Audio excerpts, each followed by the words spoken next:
de que pueda yo estar aquí. Quiero agradecer al doctor Cromer y a todo el equipo del CITRO, de la Universidad Veracruzana, por la invitación que nos hicieron para participar en este evento. También, antes de iniciar la plática, quiero comentarles que este esfuerzo de el conocimiento, sobre el conocimiento de las epífitas, no es nada más de Ana Rosa y mío. Tenemos pues mucha gente trabajando en la UAM, muchos alumnos que están interesados ya en participar en este esfuerzo que estamos haciendo por conocer las epífitas, y muchos colegas.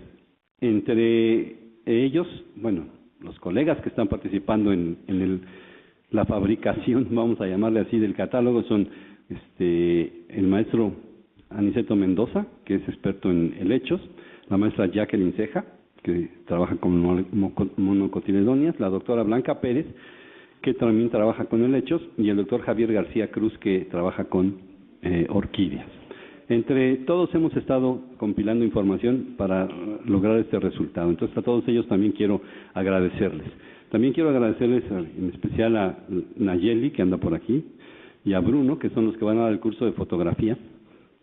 Siempre han sido muy entusiastas, son alumnos destacados que nos han ayudado en el campo y en el laboratorio y en todas partes para conseguir los resultados que tenemos. Bien, ahora sí les voy a hablar un poco, voy a hablar muchas cosas y muchas generalidades. O sea, los datos que tenemos son solamente un avance y muchos otros datos pues son apenas una perspectiva pequeña de lo que hay que hacer con las epífitas. Entonces, va a ser general y espero que podamos tener una sesión de preguntas al final. ¿No funciona?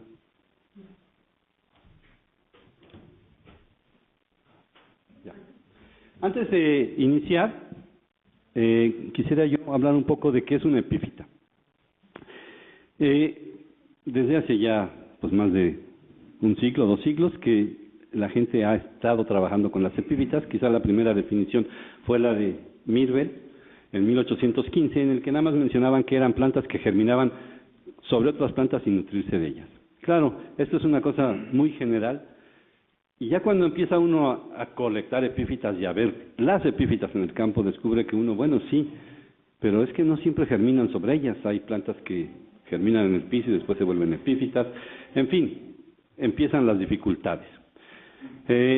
Posteriormente, no voy a narrar toda la historia, pero Benzing decía que una epífita es una planta que germina y vive al menos parte de su ciclo de vida sobre otra planta. Y esto ya acotaba un poco lo de que era una epífita con lo de parte de su ciclo de vida. Hay plantas que germinan en el dosel y después migran, les llaman epífitas nómadas, migran al suelo y ahí se quedan, ¿no? Como los ficus, por ejemplo. Y al revés, ahorita vamos a hablar un poco de eso. Entonces, Ibish propone que hay varios, o una clasificación dice que son epífitas obligadas, son aquellas que al menos 95% de sus individuos son epífitos. A las epífitas accidentales son aquellas exactamente al revés, al menos el 95% de sus individuos no son epífitos, como algunas mamilarias, por ejemplo. Y las facultativas, son las que se encuentran entre los dos. Claro, yo quisiera ver a cualquiera que estudie epífitas contando el 95% de los individuos de una especie para ver si son epífitas, ¿verdad? Entonces eso es muy difícil de establecer y obviamente, sí, suena muy bonito, pero es poco práctico utilizar esas clasificaciones, ¿no? Hay otras más, hay muchas clasificaciones. Por ejemplo, hay quien habla de epífitas verdaderas u holoepífitas u euepífitas, que son aquellas que todo el tiempo, todos sus individuos, o la mayoría de sus individuos, son epífitos. Y hablan de hemiepífitas primarias o proteroepífitas, hemiepífite precocua, que son aquellas que germinan, les decía yo, sobre los forófitos y después migran al piso, como muchos ficus.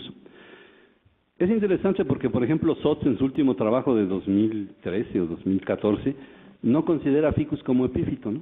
Más bien Bueno, hay unas discusiones si son epífitos, parásitos, en fin. Nosotros sí lo estamos considerando en el trabajo, pero bueno.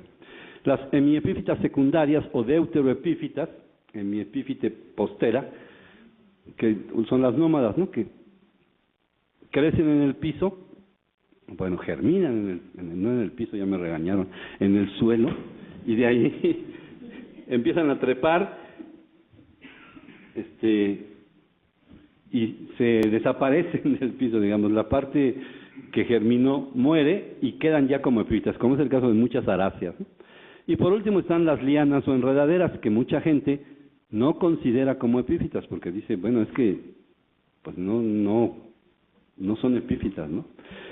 Bueno, ya Thorsten dijo que no, pero yo creo que sí, porque yo no me imagino una liana sin un forófito, o sea, ¿dónde crecen? Necesitan a fuerzas del forófito. Claro, son plantas que siempre están enraizadas en el suelo y entonces, bueno, hay gente que considera que no. Pero muchas, bueno, enredaderas tienen adaptaciones especiales para crecer, como zarcillos, espinas, etcétera, que pues de alguna manera interaccionan con los forófitos. Entonces, bueno, es difícil definir epífitas y nos fue también difícil escoger qué categorías íbamos a meter en el listado, pero ahorita les voy a explicar más adelante. Bien, las epífitas, sea como sea, sean muchas, sean poquitas, sean lianas, sean hemiepífitas o epífitas verdaderas, de acuerdo a nuestros datos, bueno, de acuerdo a los datos de SOTS, cerca del 10% de la diversidad vegetal del mundo son epífitas.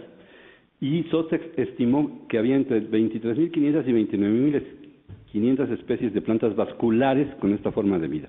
Me voy a referir de aquí en adelante a las plantas vasculares, es decir, helechos, gimnospermas, que en México no hay hasta donde yo. Bueno, le voy a preguntar a Ernesto a ver qué me dice.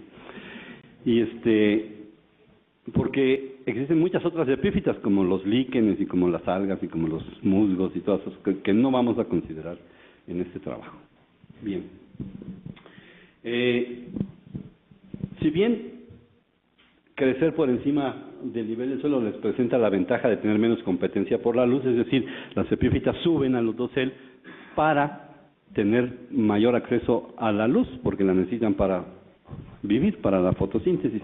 Eso implica que dejan el suelo en donde tienen los nutrientes y donde tienen el agua de una manera más fácil. Entonces, pues pierden su capacidad de captar agua y entonces tienen que adaptarse para lograr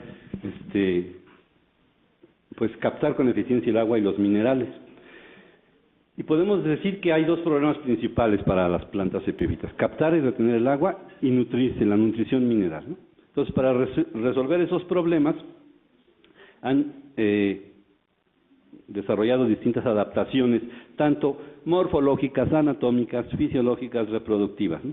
Además, también modifican sus flores, inflorescencias, semillas, etcétera, para poder reproducirse. No es fácil vivir allá arriba, pues, ¿no? En todos los bosques, estas son cosas muy generales, el agua y la energía chispa.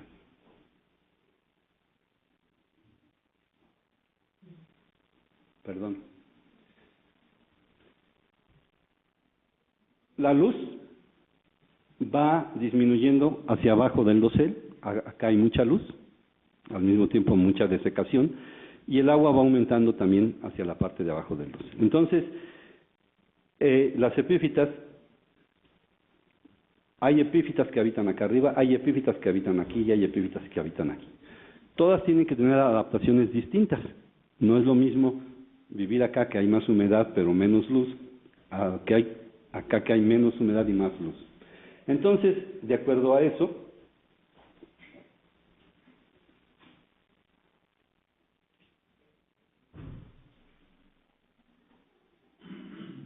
se forman distintos microhábitats en los forófitos, ¿verdad? Y hay distintas clasificaciones, ¿no?, de esos microhábitats, ¿no? Los troncos, casi acá cerca del suelo, las ramillas, y entonces hay epífitas que crecen solamente aquí, hay epífitas que crecen en estas partes, etcétera. Hay distintas clasificaciones, yo creo que Thorsten sabe más de eso, que es más ecólogo que yo, pero cada epífita va teniendo distintos.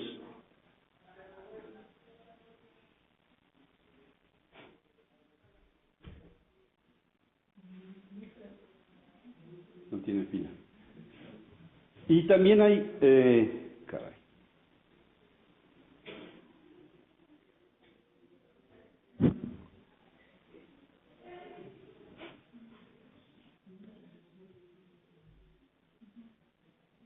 Hay distintos porcentajes de epífitas en las distintas partes en que crecen, ¿no? O sea que hay más epífitas que acá, por ejemplo, que en las ramillas, ¿sí?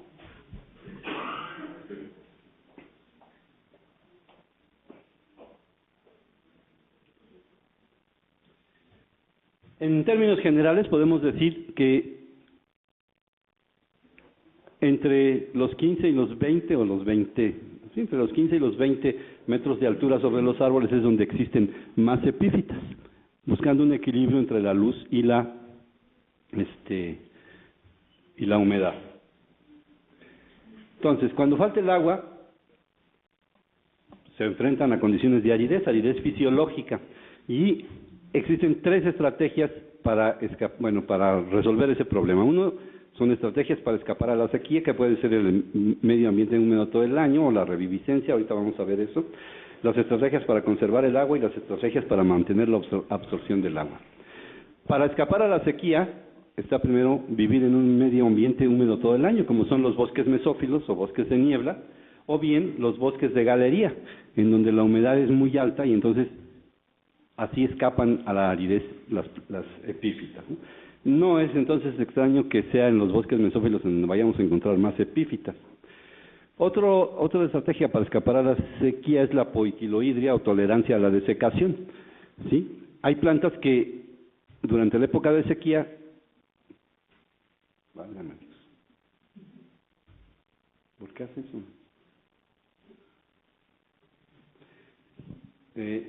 Pierden toda el agua, pero mantienen a las células vivas. Eso no es una cosa fácil. O sea, parece que estuvieran muertas, ¿no? Como esta, ¿cómo le llaman? ¿Siempre viva? Aunque parece que está muerta, ¿no? Pero apenas hay tantita agua, inmediatamente todas esas células que estaban en descanso reviven, ¿sí? Muchas epífitas, como las elagineras, por ejemplo, tienen esa, o bueno, no muchas, algunas epífitas tienen esa capacidad, ¿no?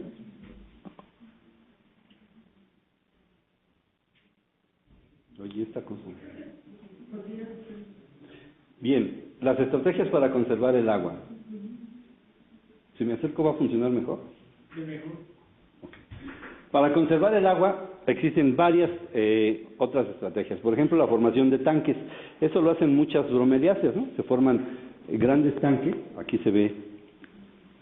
Esos tanques, bueno, esa estructura se llama fitotelma, que significa estanque de plantas, ¿no? En el que, bueno, además de conservar el agua para sí, se forman verdaderos ecosistemas.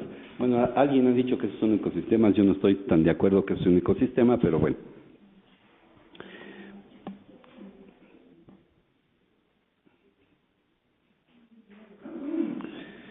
Puede haber tanques únicos, o puede haber un tanque central y tanques laterales, y cada uno va teniendo distintas interacciones ecológicas, aunque pareciera mentira, ¿no?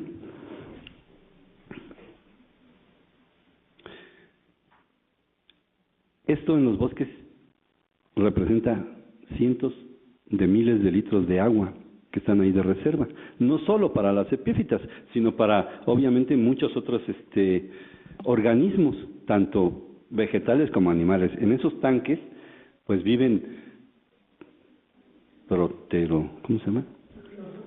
Microorganismos, perdón, es que me dedico a las plantas,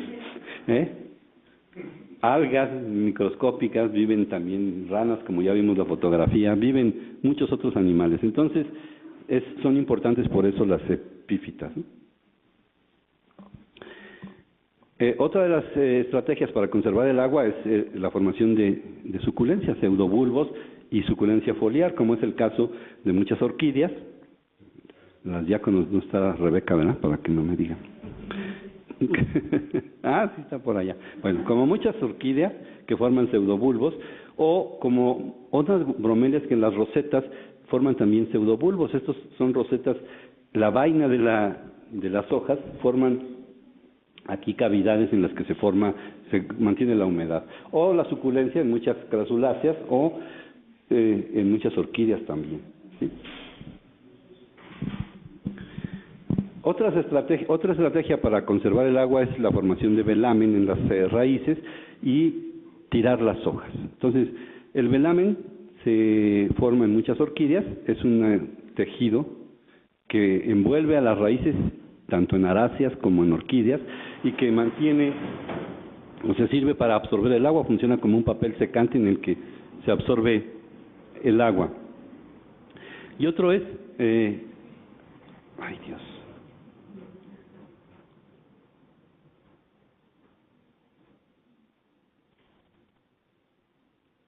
la caducifoliedad. Tiran las hojas.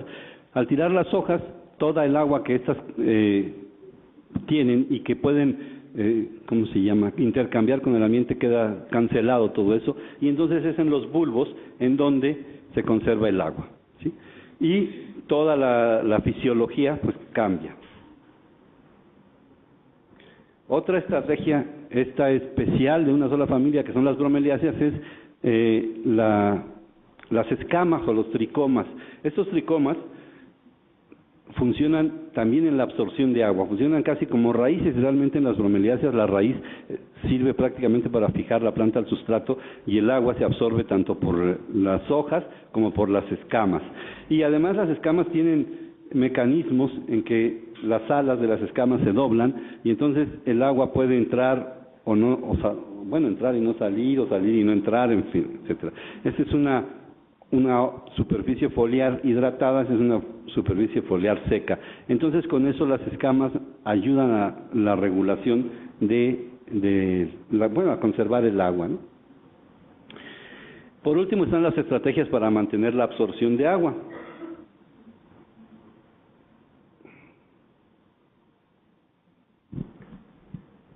Como por ejemplo las fotosíntesis alternativas. La fotosíntesis alternativa puede ser C4 o CAM, y esas fotosíntesis ya incluyen no solo la fisiología, sino también la anatomía de las plantas, ¿no? En que cambia la constitución de los vasos, en fin, toda la anatomía, no vamos a entrar en detalles, pero esas fotosíntesis alternativas permiten un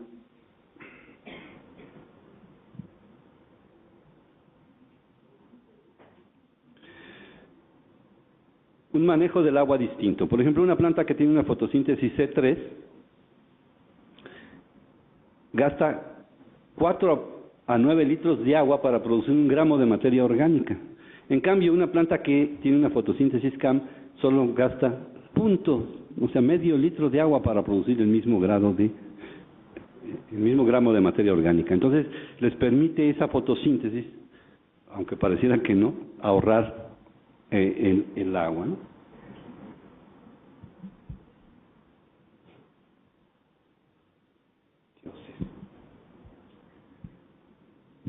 Bueno, ya vimos el velamen, también mantiene la absorción de agua constantemente y como es hueco,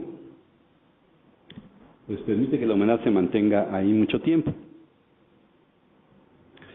Y por último está la absorción foliar. Muchas plantas absorben el agua a través de las hojas, ¿sí? Cuando ya pues se ven muy forzadas, tienen que hacer eso, ¿sí?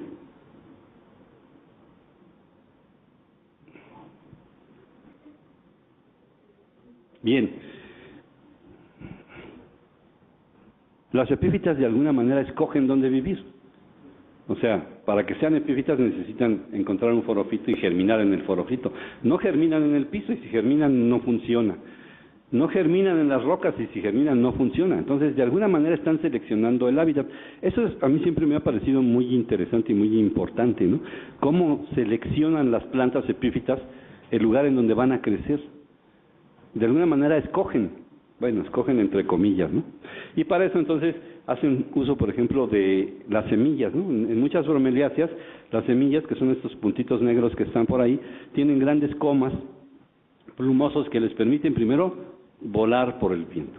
Y después, cuando llegan a un árbol, se enredan y quedan en la corteza atrapadas y entonces ya pueden germinar. O muchas orquídeas, que las semillas son microscópicas, también vuelan, pero cuando llegan al sustrato, avientan como,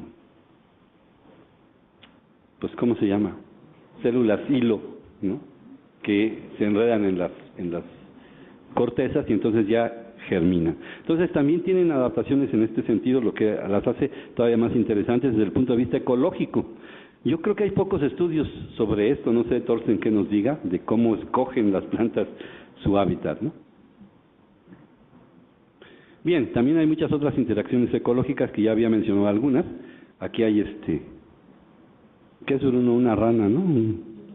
Esas son fotos de Bruno. Bruno es el fotógrafo que va a dar el curso de fotografía y es un excelente fotógrafo que nos ha ayudado mucho en el campo, ¿no? Porque además, él sí ve los animales, cosa que nosotros no, ¿verdad? Esta es una salamandra. Y aquí, no sé si ven a la lagartija.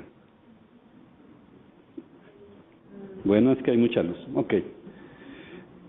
Estos son con anfibios, ¿no? Pero también hay otro tipo de interacciones, por ejemplo, con insectos.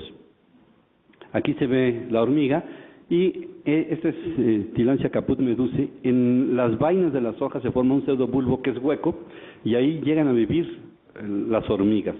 Entonces, no solo viven, sino que además cuidan a la planta de alguna manera de los depredadores, ¿no? O en este caso, que es una orquídea, seguro todos la conocen, que incluso el nombre de la especie o del género se refiere precisamente a la Myrmecophila, es el género Myrmecophila, que son plantas que aman o que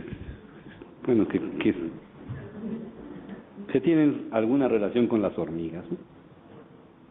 También es muy interesante que las epífitas tengan todos este tipo de relaciones, ¿no?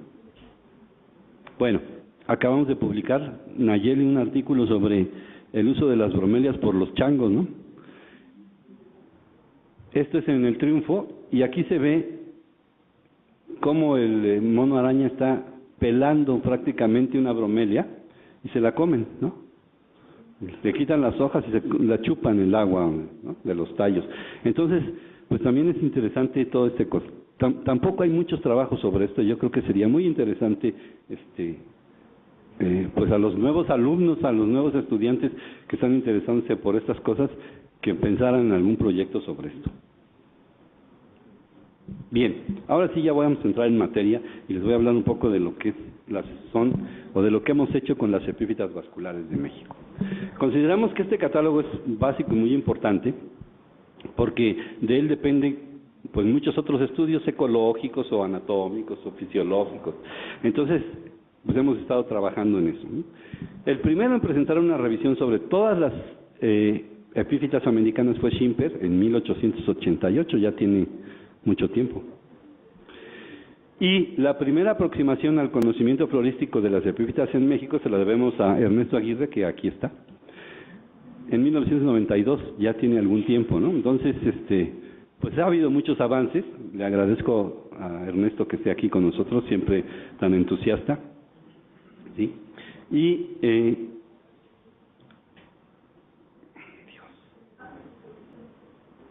les voy a presentar un poco los avances que nosotros tenemos a partir del trabajo de Ernesto, porque obviamente cuando empezamos con esto, empezamos con el trabajo de Ernesto, ¿sí?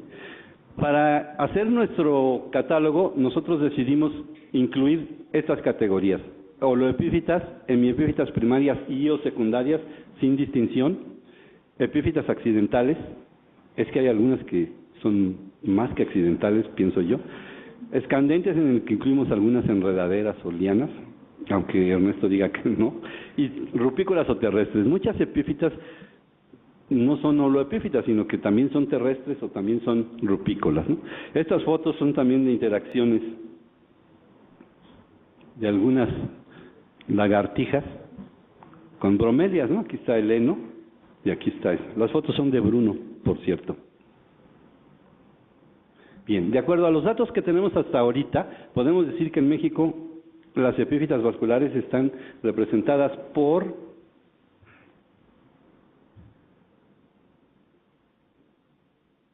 39 familias, 245 géneros y 1.799 especies. Para fines prácticos, 1.800 especies. ¿Sí? Aquí está más completo. Tenemos dos divisiones solamente, pteridofitas y magnoliofitas. Ernesto mencionaba también a las gimnospermas. Yo no he encontrado nada de eso. 39 familias, 245 y 1.799 especies. De esas 1.799 especies, 541 son endémicas, es decir, pues una buena parte, ¿no?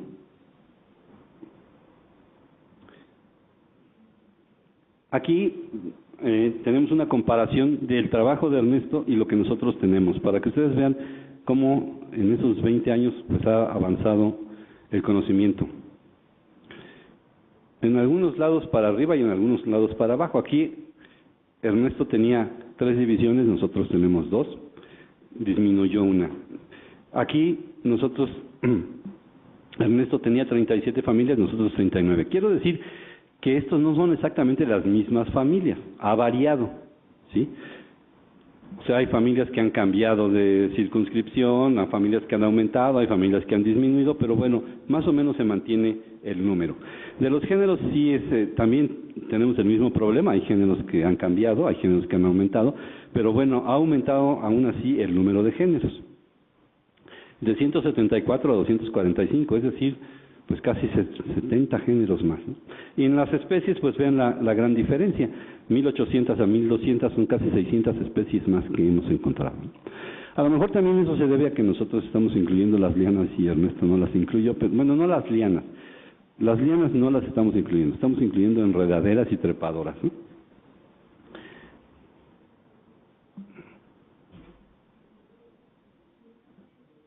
Bien, de las 1.799 especies registradas hasta ahora, para México, podemos decir que 1.189 corresponden a monocotiledóneas, o sea, vean, prácticamente son puras monocotiledóneas, ¿no? Eso a mí siempre me ha intrigado mucho. 317 adicotiledóneas y 291 ateridofitas, ¿sí? De esas 1.799 especies, si las comparamos con todas las especies que hay en México, eran 23.500 más o menos según los últimos cálculos, los cálculos que teníamos y que también Villaseñor presentó. De las 23.500 especies, 1.799 son epífitas, es decir, el 7.6%, más o menos lo que esperábamos, aunque SOTS dice que es el 10% de la flora el que es epífito, ¿no? Pero es más o menos lo que esperábamos. Las familias mejor representadas a nivel genérico son, y ahí es para que Rebeca se sienta muy contenta, Orchidaceae, ya me saqué la espinita, que consta, 121 géneros. Eso también es variable porque hay géneros que cambian. Por ejemplo, no sé, cuando Ernesto hizo su trabajo, en Ciclia estaba incluido ahí Prostequea y Euquila y no sé cuántas cosas, era un solo generote. Ahora ya son 2 géneros, entonces bueno, pero más o menos se mantiene, ¿no? Orchidaceae 121, Bromeliaceae 14, Cactaceae 11 y Polipodiaceae 9. Vean la diferencia, o sea, de 14 a 121, son más de 110 géneros. O sea, las orquídeas son un mundo. Sin embargo, a nivel específico las cosas varían un poco, como vamos a ver ahorita. ¿Sí? Bueno, 13 familias cuentan con un solo género. Por ejemplo, Agabaceae solo presentan yucas epífitas, aunque hay algunos agaves epífitos accidentales, pero esos no los hemos considerado. Mayanthemum, Begonia, Clusia, Ficus, y así podemos seguir. Ese es un solo género, 13 familias. Las familias mejor representadas a nivel de especies son, otra vez, Orchidaceae, Bromeliaceae, Piperaceae, Polipodiaceae, Araceae, etcétera. 12 familias Estas 12 familias que están aquí ahí contienen o que le pase, pues no, ahorita. Esas 12 familias tienen 1.620 especies de las 1.799, o sea, el 90% de las especies epífitas están en 12 familias únicamente, ¿sí? Claro, las orquídeas son muy importantes, no lo voy a negar, pero también las bromeliáceas son muy importantes. Y si hacemos cuentas, tenemos 430 especies de bromeliáceas, la mitad de las bromelias son epífitas. En cambio, las orquídeas tienen el 70% de especies epífitas. Chihuahua con esto. Bueno, Arace, Himenofilace, Cactace y Crasulace. Ok. Dios. Estas son la numeralia, no me voy a entretener mucho en ello. Nosotros presentamos aquí entonces 39 familias y SOTS en su trabajo presenta 73, o sea, tenemos el 53% de las familias reportadas para el mundo. Tenemos 245 géneros de los 913 que reporta SOTS para todo el mundo, o sea, tenemos pues la cuarta parte de los géneros en México y de 27.614 especies tenemos el 6.5%. En cuanto a, bueno, ya por división, o sea, haciendo un poco más detallada el análisis, tenemos que nosotros tenemos 291 especies de pteridofitas y SOTS presenta 2.865, tenemos el 10% de pteridofitas, tenemos el 5.6% de monocotiledóneas y el 8.46% de dicotiledóneas, ¿sí? Estos son algunos datos, no voy a presentar todos los datos que tenemos, todavía no está acabado el trabajo y nada más es una muestra, ¿sí? También hay algunos trabajos que se han hecho para ciertas regiones del país, ¿sí? Entonces, en esos trabajos tenemos, por ejemplo, lo que presentó Ernesto en 1992, lo que nosotros tenemos, que estamos considerando como el 100%, y después lo que presentaron Wolf y Flamenco para Chiapas, lo que hicimos en Morelos, lo que hicimos en Hidalgo, lo que hicimos en Oaxaca, casi lo que hicimos nosotros. Ya necesitamos que alguien haga algo más, porque... Y lo que estamos haciendo con Veracruz, no lo presento porque eso lo va a presentar Thorsten, supongo yo, ¿sí? Entonces también hay cosas interesantes. Aquí tenemos el 100% de las especies, y aquí estamos viendo que en Chiapas existe el 65% de las especies de epífitas están en Chiapas. En Oaxaca también está el 59%. Esos son datos de otros trabajos. Nosotros tenemos para Chiapas menos especies que para Oaxaca, por ejemplo, ¿no? Pero Wolf y Flamenco no presentaron una lista en su trabajo y entonces, bueno, tomamos el número que existe ahí, ¿no? Y si hacemos un índice de diversidad alfa de especies por kilómetro cuadrado, tenemos que Morelos es el estado que tiene más especies por kilómetro cuadrado. Suena muy curioso, ¿no? Debería Chiapas, por ejemplo, pero pues así son las cosas. Yo creo que eso se debe a que estos son trabajos recientes en el que ya se ha tenido acceso a más localidades y a más colectas que otras en otros estados.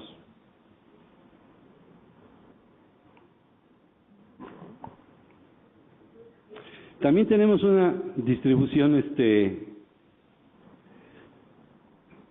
por todos los estados, y sabemos que el estado que más epífitas tiene es Oaxaca, ya lo sabíamos, creo que es un dato que ya se ha dicho, que Oaxaca es la flora más rica de todo el país, pero le siguen Chiapas con 1027 y Veracruz, en donde estamos con 773. Estamos preparando las epífitas de Veracruz, ya Thorsten les contará de eso, ¿de acuerdo? Sí, no me meto. El estado que menos epífitas tiene, también esperado, es Baja California, tiene una sola, y ya se imaginan cuál, ¿no? Tillandsia recurvata. Pero bueno, Baja California Sur tiene dos, Tillandsia recurvata y Tillandsia unioides, que bueno, ya. Aquí es una gráfica, no sé si alcance a ver bien, del número de especies por estado. Entonces están Oaxaca, Chiapas, Veracruz. En cuarto lugar está Guerrero. Pero hay cosas interesantes aquí que mencionar. Por ejemplo, es curioso que que Tabasco tenga 238 especies de epífitas, que tenga más que Michoacán o que Hidalgo, ¿no? Cuando Tabasco es un pantano. Bueno, todo eso habrá que explicarlo en algún momento, ¿no? Yucatán tiene 79, tiene más que Tamaulipas.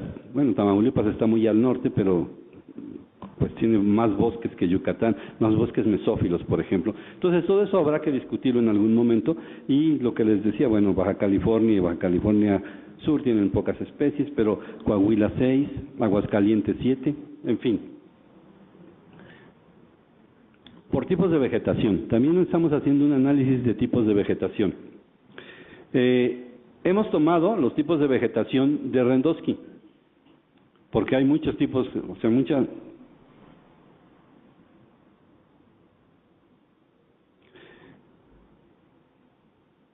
clasificaciones. Entonces hemos tomado lo que Rendosky tiene: bosque mesófilo, bosque de Quercus. Aquí Rendosky incluye todos los bosques de encino pino, de pino encino, etcétera, tropical subcaducifolio, etcétera. Entonces, también esperado, el bosque mesófilo es el que tiene más número de especies. De Magnoliophyta tiene 715 y de Pteridophyta 187, haciendo un total de casi 900 especies. El 90% de las que tenemos reportadas para el país están en los bosques mesófilos.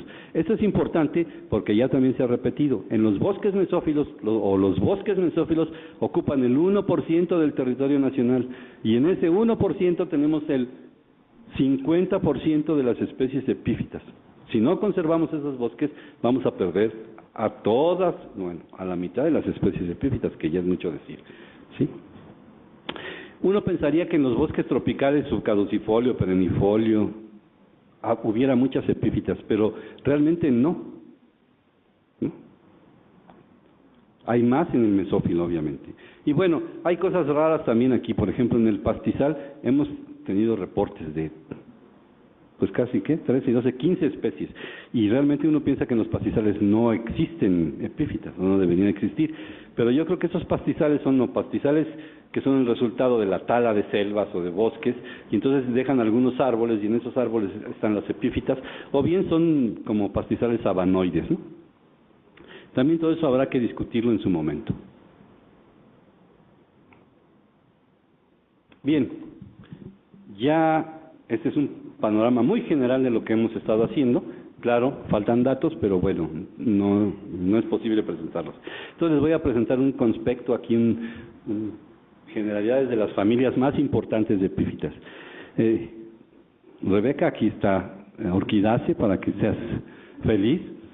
Es obviamente la más importante de todas las familias epífitas en México, y aquí les presento algunos ejemplos: Brasia signata de Oaxaca, Brasábola nodosa y Catasetum intergerdimum, aquí haciendo felices a los abejorros estos. De las 1,265 especies de orquídeas que hay en México, 873, el 70% son epífitas, pero 850 son holoepífitas, es decir, pues casi todas, ¿no? Y solo el 1.8% restante puede ser tanto holoepífitas, bueno, tanto epífitas como ropícolas o terrestres. Aquí hay una lista de los géneros más importantes de las orquídeas, con el número total de especies en México y el número de especies epífitas. Entonces, tenemos, por ejemplo, Epidendrum tiene 123 especies en México, de las cuales 115 son epífitas, el 93.5%.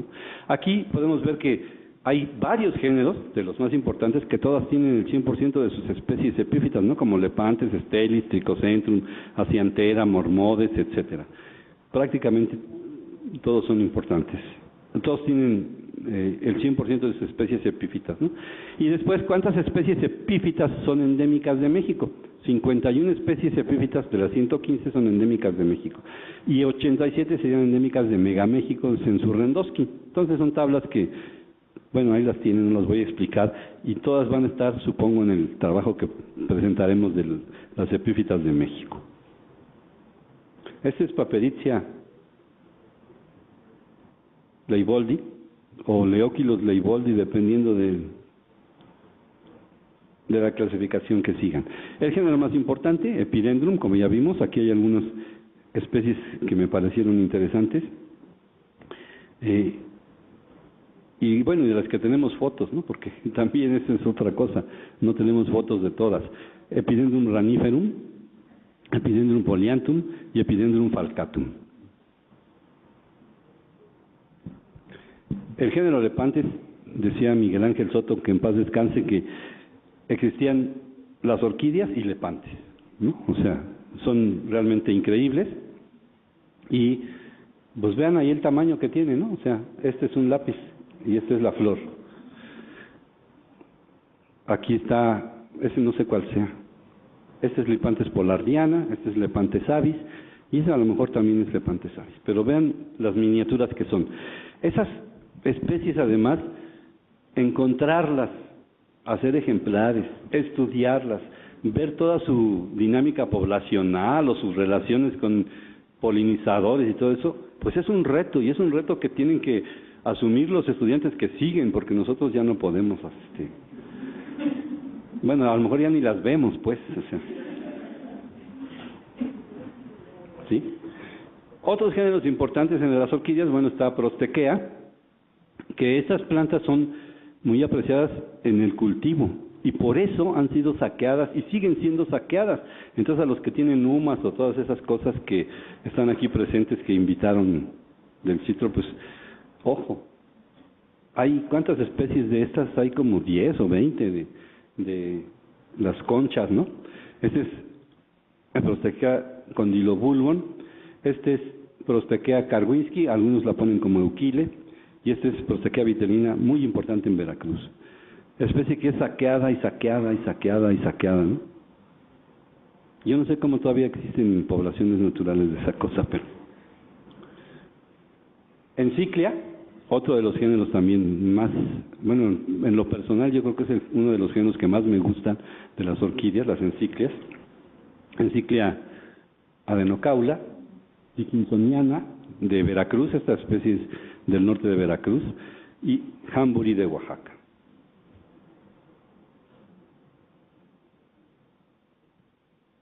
Otro de los géneros también más apreciados por cultivadores y por estudiosos de orquídeas son las stanhopea.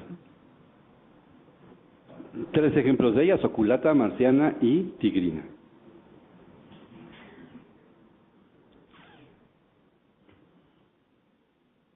Bueno, ya basta de orquídeas, ya fue suficiente. Sí, ahora la segunda familia más importante, que son obviamente las bromelias, y les puedo decir que de las 423 que tenemos registradas hasta el momento, 243, el 58% son holoepífitas, ¿no? Son epífitas, perdón, y 219 son holoepífitas, o sea, el 52%, y las restantes pueden ser tanto rupícolas, terrestres o epífitas.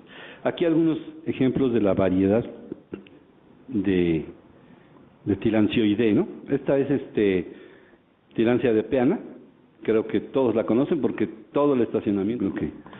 Y además es interesante porque tiene flores zigomorfas, muy como de Pitcairnea más que como de Tilancia. Entonces, yo la pondría en un género aparte, pero no se han decidido los bromeliólogos a hacerlo, ¿no?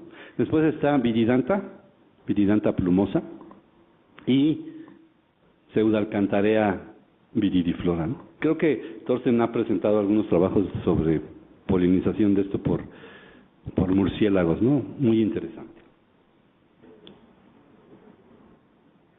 ¿Qué? Sí, bueno, las 3, Pseudalcantarea grandis, Pseudalcantarea viridiflora y Pseudalcantarea macropétala, que también presentamos un trabajo con Thorsten reviviendo Pseudalcantarea macropétala porque estaba en sinonimia de grandis o algo así, ¿no? Bien, también tenemos una tabla de generalidades de los géneros de Bromeliaceae, ¿no? Del número de especies en México, el número de especies epífitas, también como verán muchos géneros, todas sus especies son epífitas, Bilbergia, Catopsis, Guzmania, ¿sí? Y de las que son endémicas a México y a Megaméxico, ¿no? Esta foto seguro ya la vieron allá afuera, es Tilancia prodigiosa, se ve más bonita allá afuera que aquí, pero bueno.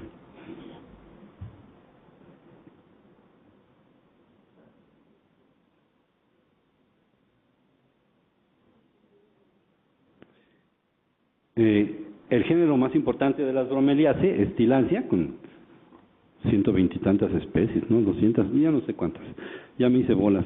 Aquí les presento algunos ejemplos de especies de Tillandsia, Beutelspacher y de Chiapas, Carlsoni de Chiapas, esta es una especie muy bonita, y Digeti. Vean, son 4, 5, 6, 7 plantas en un puño, ¿no? O sea, son realmente extraordinarias. Además, no se alcanza a apreciar bien ahí, pero parecen de peluche dada la cantidad de escamas que tienen. Entonces, son plantas muy apreciadas también por los coleccionistas, ¿no?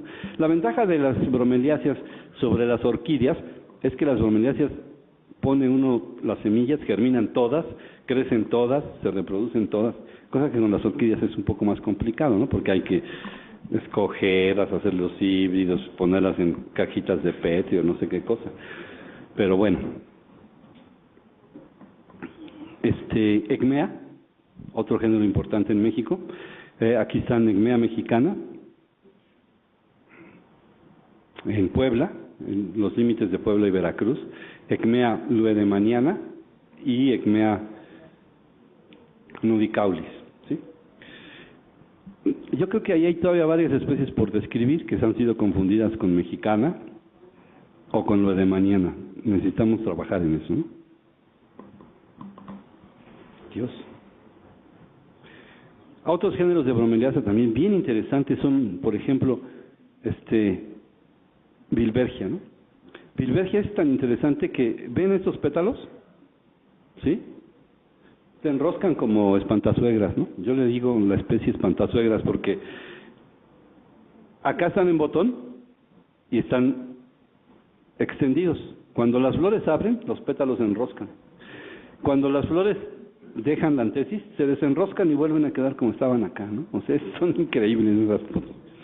Y además son especies muy bonitas, o sea, todo esto que se ve aquí blanco son escamas, entonces tiene una textura y son preciosas. Vean la foto, creo que está allá afuera en la exposición, la pueden ver con detalle. Esta especie, ay chihuahua, Ursulea macbogi, son plantas, la pura planta es de mi tamaño y la inflorescencia cuelga y es de mi tamaño también. Y son espectaculares. Lo increíble es que fue descrita hace 10, 15 años, ¿no? Que no se conocía. O sea, imagínense la falta de conocimiento que tenemos de las plantas en México, que cosas como esta, no solo por el tamaño, sino por lo espectaculares que son, sean descritas hace apenas unos años, ¿no? Y esta es Gueraugia viridiflora. Bien. La tercera familia, bueno, no la tercera, creo que la tercera es Polypodiaceae. En importancia son las piperáceas. Es una familia completamente desconocida, enigmática. Gracias a Dios ya Thorsten y su equipo están trabajando con ellas porque nadie entiende cuántas especies hay, nadie entiende cuál es la diferencia entre ellas, en fin. Y eso se debe a que son plantas cuyas florecitas son microscópicas, ¿no? Aquí, ¿cuántas florecitas hay? Pues 1, 2, 3, 4, cientos de miles de florecitas. Y entender la forma, la diversidad es mucho, ¿no? Es importante esta familia no solo por su diversidad y obviamente su ecología, sino porque muchas son utilizadas por la gente. Este es Peperomia edulis, que como su nombre lo dice, se come. Edulis significa planta que se come, ¿no? Entonces la utilizan porque además esas piperáceas saben como a pimienta, ¿no? O como a perejil o como a no sé qué, pápalo, y tienen muchos sabores. Entonces la gente las usa y se las come con los tacos, ¿no? Entonces aquí hay varias especies de piperáceas, ya no los voy a entretener. Pero de las 45 especies con que cuenta en México la familia, 95 son epífitas y 45 son holoepífitas. Polypodiaceae. De las 129 que, bueno, yo no soy pteridólogo, entonces eso ya sé poco, pero de las 129 especies con que cuenta la familia en México, 121 son epífitas, o sea, prácticamente todas, ¿sí? Aquí algunos ejemplos de géneros de helechos, que este es Campyloneuron, no, este es Campyloneuron, este es Niphidium y este es un Cleopeltis, creo. ¿Polypodium? Un Polypodium. De los géneros con representantes epífitos de Polipodiaceae. Podemos decir que, bueno, les presento esta tabla. Polypodium tiene 46 especies, es el más importante. Pecluma tiene 10 especies, es un género que se separó de Polypodium. Campyloneuron 9, Melpomene 9. Ay, estas tengo que pasarlas, ¿no? Pues sí, pero no pasa. Este es Polypodium, sí. Pecluma, Campyloneuron, Melpomene, Terpsícore, todas las musas ahí representadas. Micrograma y Lelingeria, con 6 especies.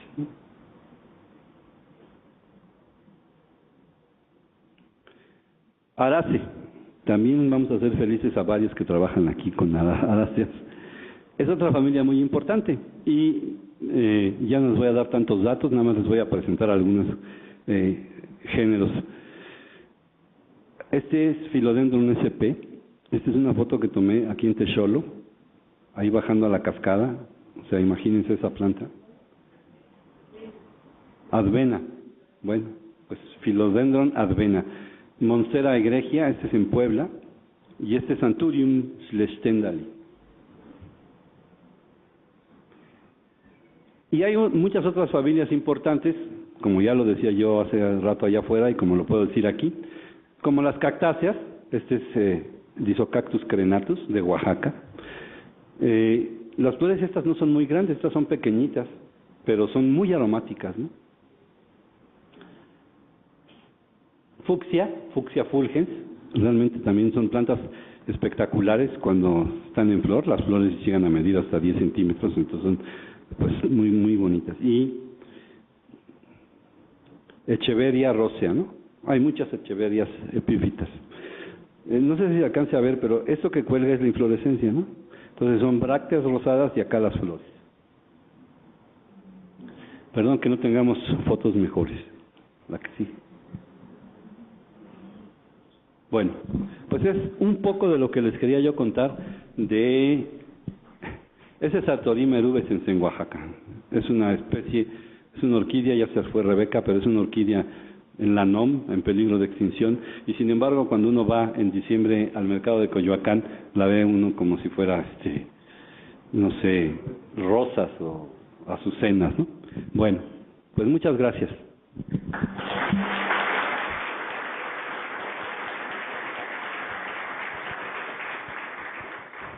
Muchas gracias, Adolfo, por tu ponencia muy interesante sobre este grupo de plantas, las epífitas tan interesantes. Vamos a tener tiempo para unas preguntas. No sé si alguien tiene una duda.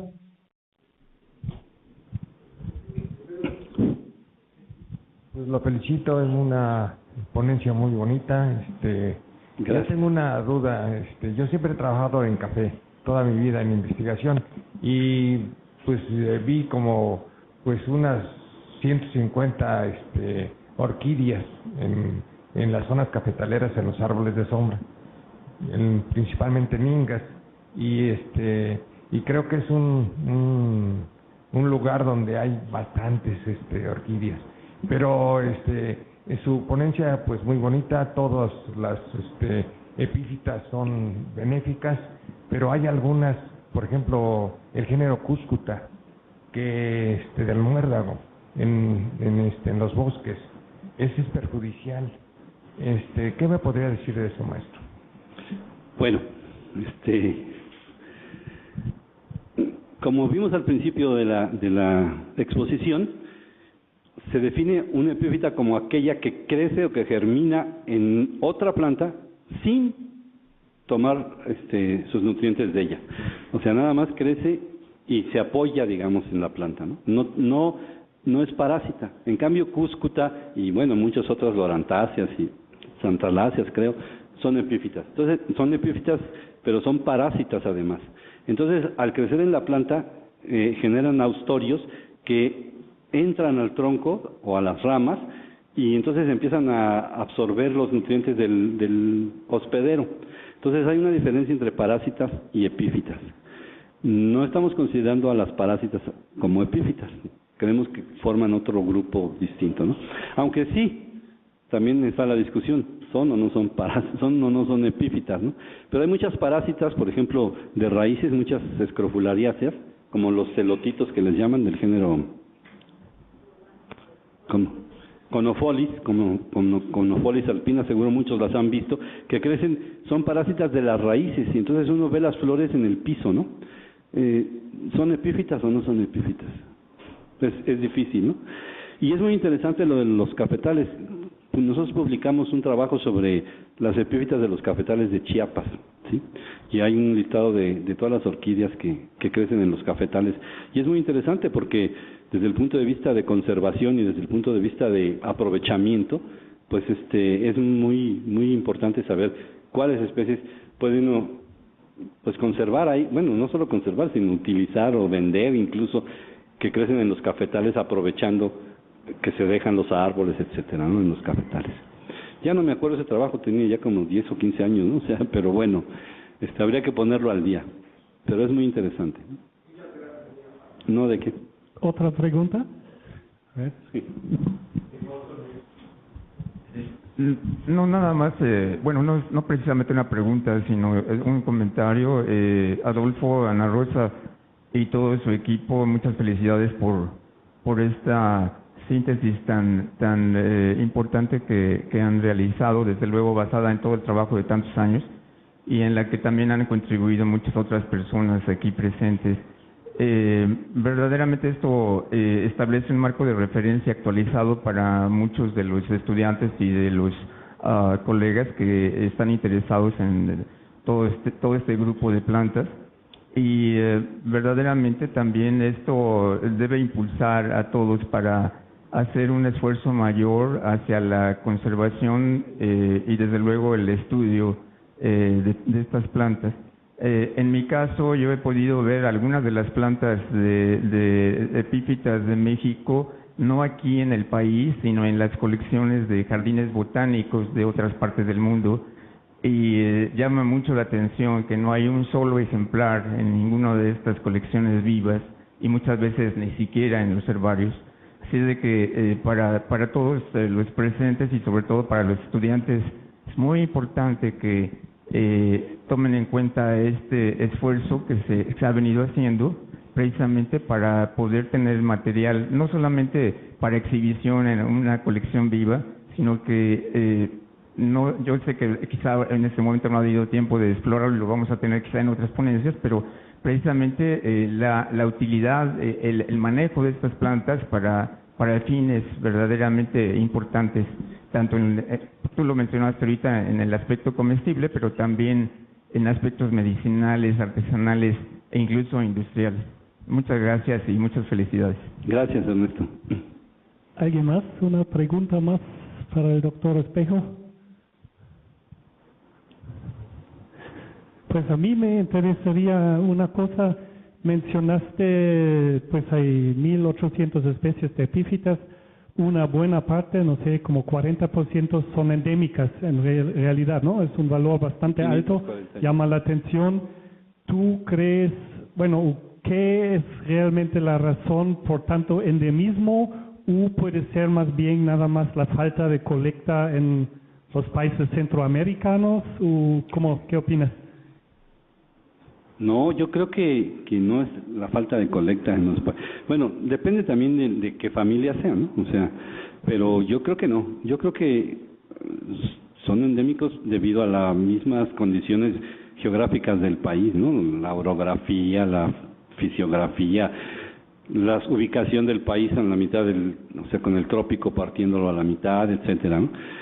Y yo creo que además hay como muchos hábitats muy especiales, no solo en las epífitas, ¿no? Por ejemplo, hemos estado trabajando ahora con viridantas y las viridantas muchas son rupícolas.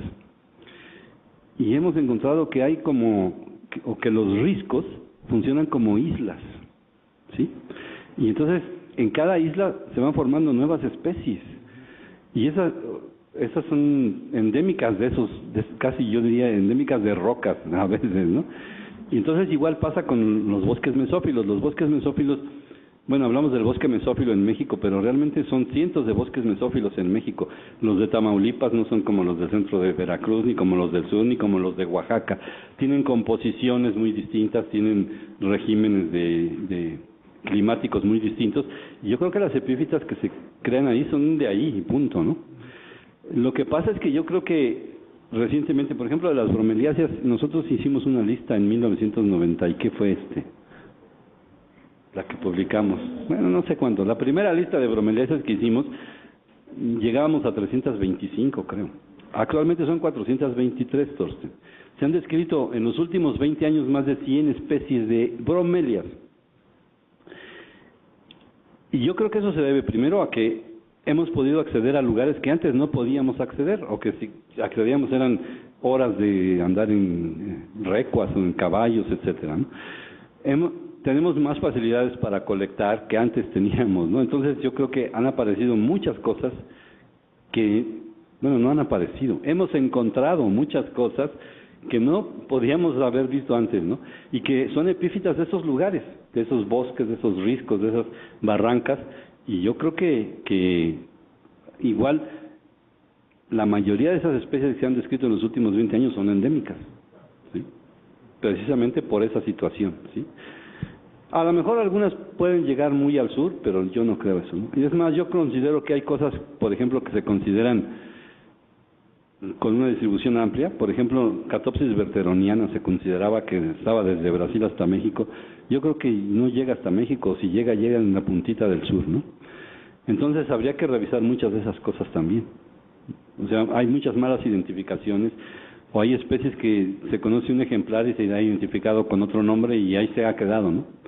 Pero ya el análisis más detallado de cada especie o de cada grupo va a dar pues un mayor panorama y muchas especies nuevas. Pues muchas gracias. Sí, queda claro, falta mucho investigación, revisión de herbarios, pero también trabajo de campo, ir a lugares donde nadie quiere ir para, pues, un trabajo un poco sucio y agotador, obviamente, pero vale la pena, como dice Adolfo, ¿no?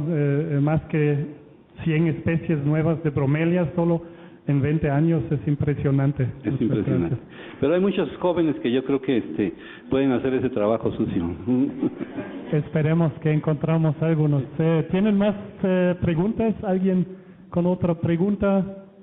Si no es el caso, entonces un fuerte aplauso otra vez para el doctor Adolfo Espejo.